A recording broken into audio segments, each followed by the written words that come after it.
So we're now going to have the panel session on the global rise of Indian brands, which brings together this amazing sense of national pride and international curiosity. We also have Dr. Sri Ram from Supreme Creations Group, who is also the CEO of the UK-India Creative Circle, based out of London, and he's going to, I'm sure, tell us a little bit about that. So please join me in welcoming them to the stage.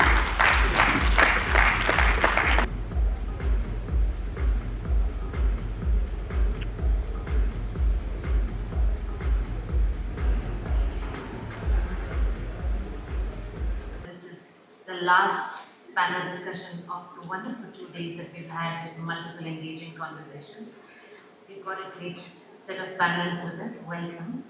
Thank you for being on the panel. But Dr. Sri Raman, we had this interesting conversation on how you straddle two worlds and your involvement in fashion and Indian brands, and how you supply to various international brands. So how do you look at this world?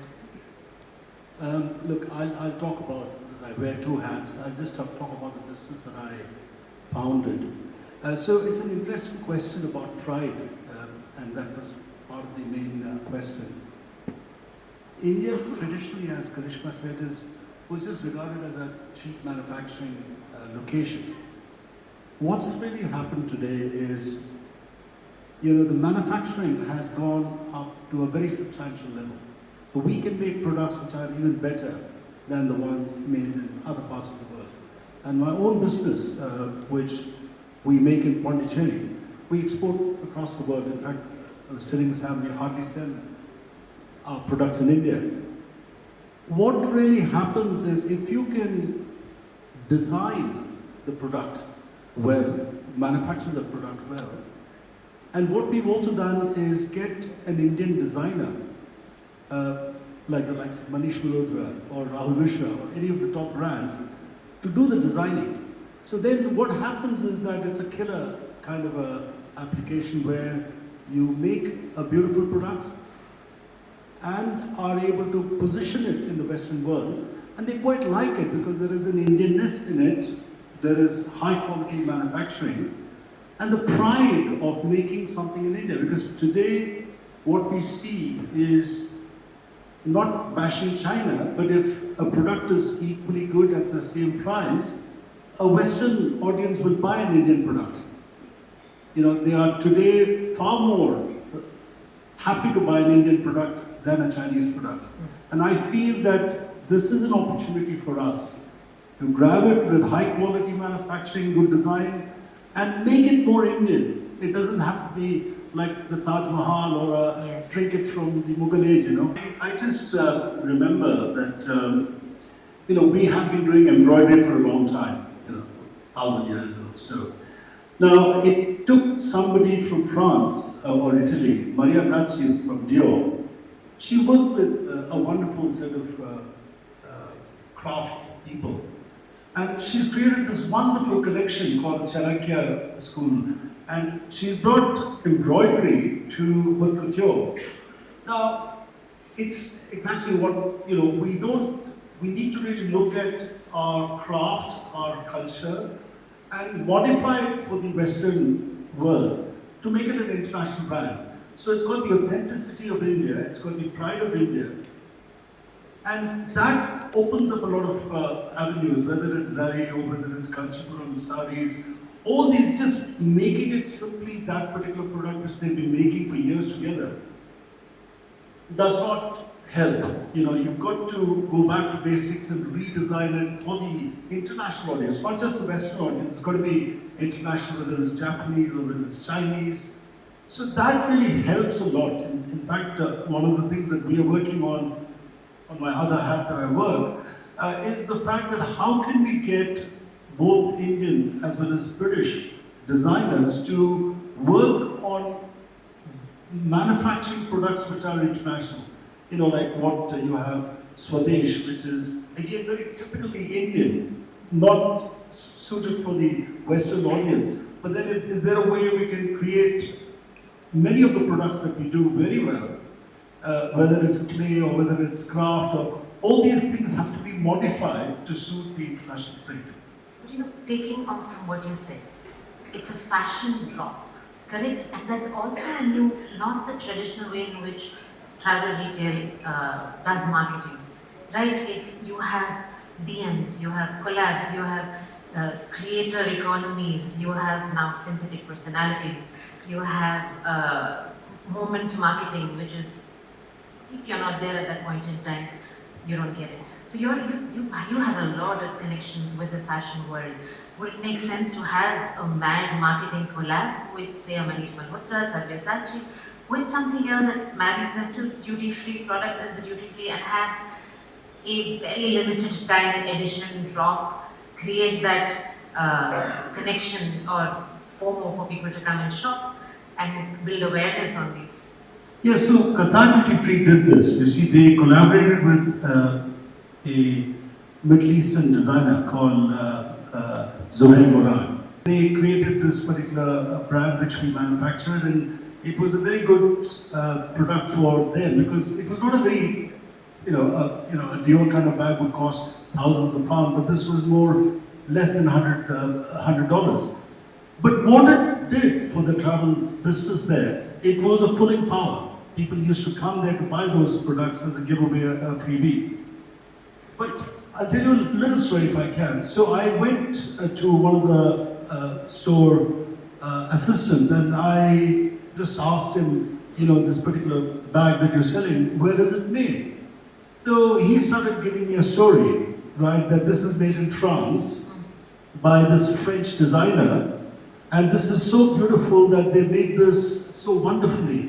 And I said, are you sure this is made in France? The authenticity that the people at the shop floor really make the sale.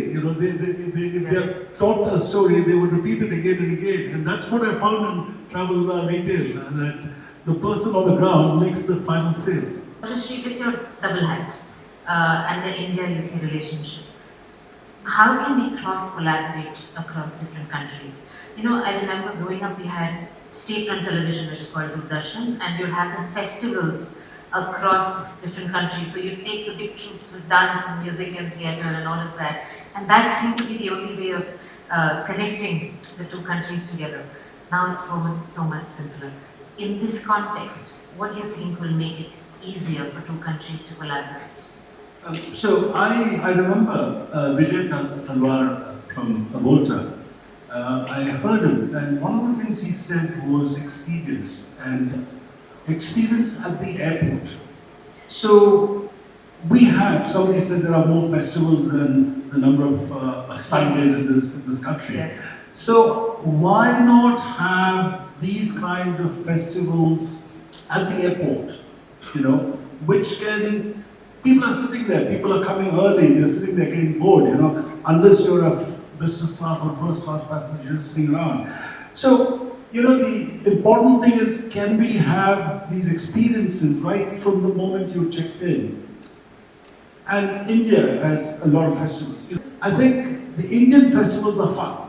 Holi is fun, you've got all the Indian festivals are with music, with, color, and that I think, even Heathrow is quite happy to do this. Volta in Heathrow says to us, we're working with Volta there, they say, why don't you bring some Indian festivals here? We'd be happy to have Indian festivals, and that's what we are working as the UK-India Creative Circle, that how do we get culture across countries, and now the Brits say that India is part of them because now they see Indians much more wealthier. So I think there is an amazing opportunity today of bringing culture from both sides, traditions from both sides, craft from both sides, and curating them, not making it can be local, but it also has to be international. Yes. And that, I think, is something which we are working on very much. I would very much hope that anyone in the audience who wants to sort of bring more trade to Britain, I'm more than happy to help. And similarly, if we can bring British brands here, we'd be very happy to do that too. That's very kind of you. Everybody has one brand. If there's one brand that you see outside that you like, which is not in travel retail, and you want it to be in travel retail, what would that be? Well, I was very intrigued when I went to Sabyasachi. Because, he was not just selling fashion. He had probably, 500 vases. He had, so many things which were just exceptional. The store is like, when you look at the store from outside, you could never believe what the store. I've never seen a store which represented India and which was just mega. It was just so beautiful, and I did tell Anne to go and see that store in Bombay when she goes to Bombay. I mean, that I think is just amazing. Though I don't know Sabyasachi, but I know Manish Malhotra, who is also an exceptional person. I think Manish is, he is a brand which will go places. He's at the top of the tree. And I can see him with his craft, with his attention to detail, and the way he creates a fashion show is just pure drama. We had a fashion show last Diwali at the Royal Automobile Club in London. It was just fantastic. And he can mix three things at the same time. He could bring haute couture, accessories, jewelry, all three, and with lovely music. So I think he's the other person I would put my money on. So I think the topic or the theme was the global rise of Indian brands, right?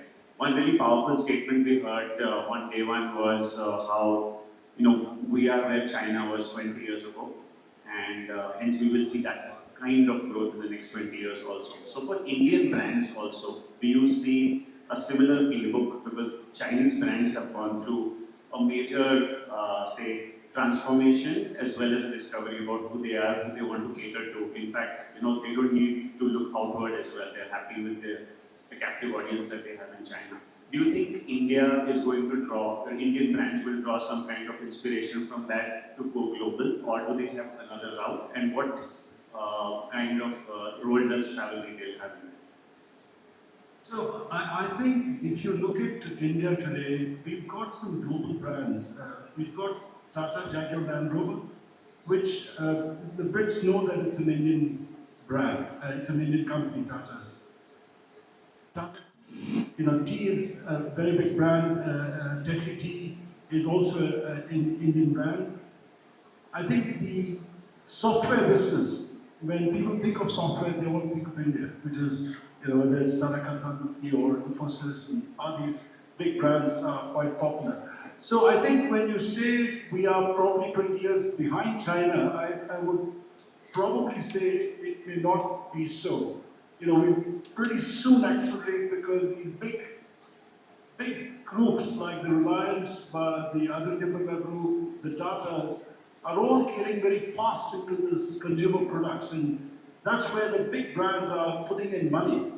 And whether you take the Reliance brands, which are getting so many Indian brands, including all these raw mangoes and all these, will be taken away and put into one of the Reliance brands or other particular brands.